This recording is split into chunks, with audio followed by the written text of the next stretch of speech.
내일의 장바구니입니다. 계속해서 변영인 대표와 이야기 나눠보도록 하겠습니다. 대표님, 뭐 보면 좋을까요?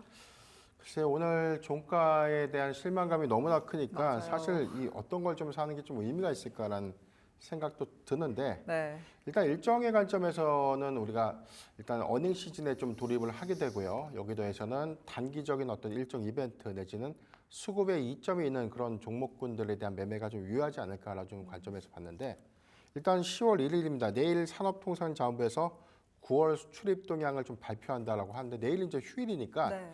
내일 아마 발표 문안이 좀 나올까를 그러니까 일정상에 좀 나와 있어요. 근데 이게 10월 2일 날 공개될 수도 있는데 일단 일정상 내일로 좀 공개가 좀 예정되어 있기 네, 때문에 갑자기 휴일이 돼서 그렇죠. 10월 1일이. 9월의 수출입 동향을 우선 좀 주목을 해봐야 될 것 같은데 가장 주목할 우리가 수출 데이터 하면은 3분기 반도체 섹터라든가 자동차, 방산이라든가 조선 그리고 화장품 대표적인 수출 호조 종목들 이런 종목들이 과연 2분기 대비해서 3분기에도 비교적 견고한 수출 실적을 좀 보여줬는가 이 부분이 좀 체크 포인트인데 저는 해당 섹터에서는 뭐 화장품 섹터를 좀 더 눈여겨볼 필요가 있지 않나라고 좀 말씀드리겠습니다.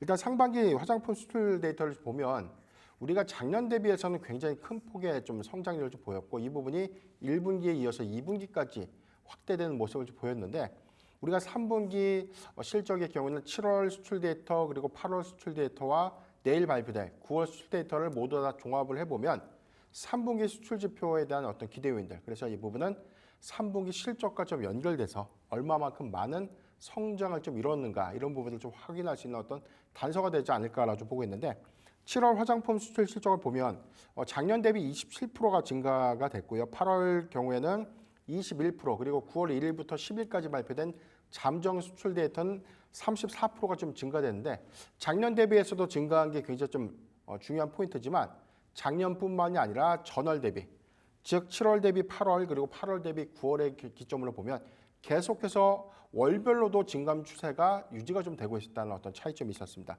여기에 대해서는 일단 뭐 지역별에 관련된 판매량도 우리가 연동해서 좀 주시를 해봐야 될 것 같은데 북미 시장이 계속해서 좋다라는 이야기는 좀 나오고 있었지만 7월과 8월의 수출 데이터를 보면 북미 시장이 굉장히 좀 호조가 좀 지속되는 그런 모습을 좀 보였고 반대로 중국향 어떤 이 실적 부분에 관련돼서 2분기에 이어서 3분기에도 다소 좀 부진한 모습. 아직까지 바닥은 좀 확인했지만 확연하게 수요가 좀 회복되었다라고 좀 보기에는 어려운 좀 지표들이 좀 확인되지 않았나라고 좀 보기 때문에 상대적으로 좀 중국향 의존도가 좀 낮으면서 북미향 의존도나 그 외 국가에 관련된 어떤 판매량이 좀 큰 기업들로 이제 차별화 접근은 좀 가능하지 않을까 그렇게 좀 판단을 해봐야 될 것 같고요. 다만 우리가 좀 기대 요인이라고 보면 10월을 기점으로 보면 뭐 중국의 경우에도 국경절이 좀 접어들게 되고 10월 둘째 주 아마존 프라임데이가 있습니다. 그리고 11월 달에는 광군제와 블랙 프라이데이 같은 쇼핑 이벤트들이 좀 있기 때문에 지난번 아마존 프라임데이에서 한국산 화장품이 1위에서 5위를 모두 석권을 했다는 부분들 이 부분은 10월 기점으로 보면 오히려 해당되는 이 화장품에 관련된 인기도는 굉장히 좀 올라갈 수 있고 이 기조는 10월에 이어서 11월까지 지속된다는 점. 그러면 3분기보다는 4분기의 실적 기대 효과가 더욱더 크게 나타내 줄 수 있다는 어떤 긍정적인 지표도 확인해 볼 필요가 있지 않나라고 좀 말씀드렸습니다. 네, 아무래도 말씀해 주신 대로 사실 시장이 급락을 해서 네. 참 뭘 얘기하기가 어려운데 그래도 일정이라든지 이런 걸 보자면 화장품주를 볼 수 있겠다라고 말씀을 해주셨습니다. 근데 제가 한 가지 궁금한 게 네. 최근에 화장품주가 올라온 이유가 결국에는 중국의 경기 부양 때문이잖아요. 네. 근데 화장품주가 또 급락을 했었던 이유도 중국에 있었단 말이죠. 투자 포인트를 사실 중국이 계속해서 지수가 이렇게 급등을 하게 된다면 따라 움직일 텐데 투자 포인트를 잡기가 참 어려울 것 같아요. 일단 우리가 수급적인 측면을 보면 중국의 어떤 경기 부양책에 관련된 기대 요인 때문에 중국향 의존도가 높았던 종목들의 주가 상승폭이 굉장히 컸습니다. 대표적인 게 뭐 아모레 퍼시픽도 마찬가지였고 그런데 우리가 증권사 리포트를 좀 요약해 보면 최근에 이 중국향 의존도가 높았던 화장품 빅투자 아모레 퍼시픽이라든가 LG생활건강의 경우에는 3분기 시장의 실적 컨센의 경우에는 좀 하향 조정을 좀 하고 있고요. 여기에 대해서는 오히려 해당 실적이 2분기보다 더 부진할 수 있다라고 좀 언급을 했기 때문에 일단 시장에 대한 수급은 기대감을 갖고 있지만 과연 그 부분을 실적이 좀 따라와 줄까? 이 부분도 좀 관건이고 아모레퍼시픽의 경우에는 사실 뭐 2분기 실적에 관련 기대감이 굉장히 좀 커졌지만 막상 중국향 실적 회복이 더디면서 이 부분이 어닝 쇼크로 좀 작용했다는 점. 자회사 뭐 코스알엑스가 미국에서 호전을 좀 보였지만 2분기 실적 기여보다는 3분기 실적으로 좀 나타내줄 수 있는 그런 실적의 이연 효과들 때문에 주가가 조정받는 어떤 사유로 좀 작용했던 점이 좀 아쉽기 때문에 앞서 말씀드렸듯이 지금 뭐 중국 소비에 관련된 회복 기대감들은 긍정적으로 좀 볼 수는 있는데 네.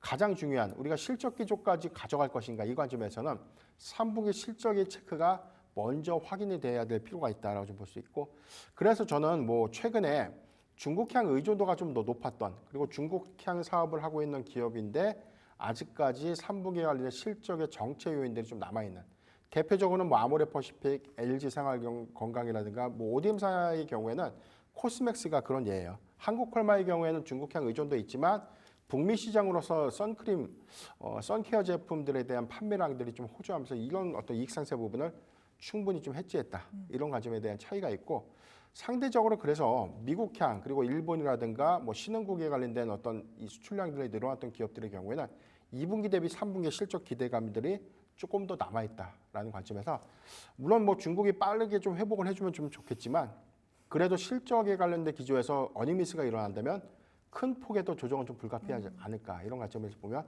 안전하게 중국향 의존도가 높은 기업들보다는 아직까지 북미향 의존도에 조금 더 주목을 해보자라고 좀 말씀드렸습니다. 아무래도 사실 아모레퍼시픽이 실적 미스 나고 진짜 급락세가 나왔었고 네. 또 시기적으로도 이제는 3분기 실적 시즌에 들어가기 때문에 실적 미스가 나게 되면 진짜 말 그대로 주가 큰일 나는 경우들이 생깁니다. 그렇죠. 북미향 견조, 북미 쪽으로 좀 실적이 잘 나오는 종목들을 계속해서 볼 수 있다라고 투자 포인트 정리를 해주셨습니다.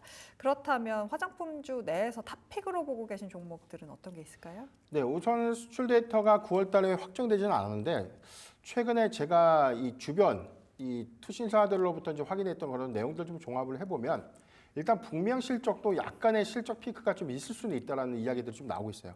우리가 1월 1일부터 10일까지의 잠정 데이터는 좋았는데 전체 데이터를 좀 취합해 보면 북미향 시장이 굉장히 좋은 것보다는 약간의 실적 피크가 좀 있기 때문에 이에 관련된 종목도 선별적으로 좀 접근을 해야 된다라고 좀 보고 있고 저는 이런 관점에서 인디 브랜드의 약진은 매우 좀 상징적 의미라든가 수급 요건 굉장히 좋지만 그래도 화장품 ODM사의 어떤 수익 기조를 좀 더 눈여겨볼 필요가 있지 않나라고 좀 보겠습니다. 3대 ODM사라고 하면 우리가 한국콜마, 코스맥스, CNC 인터내셔널이 있는데 코스맥스의 경우에는 지금 중국향 의존도에 관련된 불확실성이 조금은 남아있고 한국콜마의 경우에는 최근에 50주 신고가로서의 어떤 주가 흐름들은 굉장히 좀 좋아진 구간들이었기 때문에 단기적인 어떤 수급 측면에서는 조금 부담스러운 요인들이 있다면 CNC 인터내셔널의 경우에는 지난 7월 1일 14만 1,000원 이후에 조정폭이 조금 더 이어지고 있는 측면들 그렇다면은 2분기에는 사실 뭐 실적에 관련된 기대 요인들이 다소 높아진 실적 눈높이를 좀 충족시키지 못하면서 좀 아쉬운 부분들이 좀 있었죠.